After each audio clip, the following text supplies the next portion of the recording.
told you I was privileged to preach her funeral. She asked me to do that. And the family asked me, and so here we are. I did the funeral on this past Friday. I don't know if you have questions that you want to ask me, then you feel free to say and ask whatever you choose. Brother Williams, you've had a chorus of critics and a wealth of supporters. Your thoughts on the pushback, the aftermath from your eulogy? Well, I like to think that there's no pushback about what I said. It could be that they did not understand what I was saying. If you tell me which area you would like for me to cue in on, I'd be glad to address that, Maynard. Well, you talked about women not able to raise the children properly. Is that correct? The way that you are internalizing that they felt is incorrect. I did not mean that they're not able to raise their children. I'm talking about many single women struggling to raise their children, and in the black community, there's no mentoring for the children.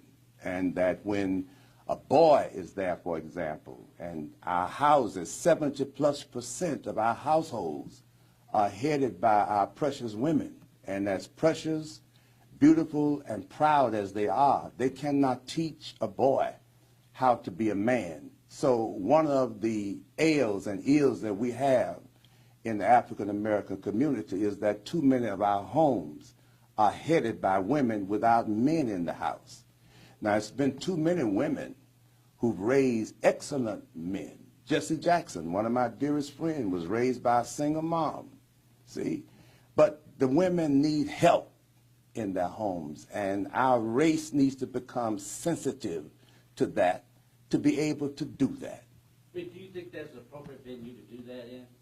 Well, I was the eulogist, okay? No one else was asked to bring the eulogy but me.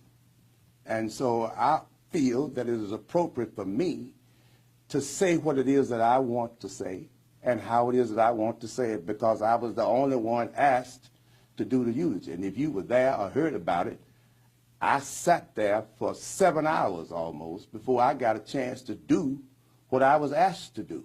So I couldn't get all of the intricacies that I wanted in the message because it was too much time. People had grown weary of the hour. You also spoke on black crime and Black Lives Matter movement. Yes. Can you clarify what you were trying to say there? I'm saying that when we as a race sit back and get mad if a police officer kills one of us, see, and we don't say anything when 100 of us are killed by us, that something is wrong with that. I'm not saying that black lives do not matter in terms of the worth of a black life. But what I'm saying in essence is that it does not matter, ought not matter, should not matter, cannot matter until black people begin to, Aretha, R-E-S-P-E-C-T,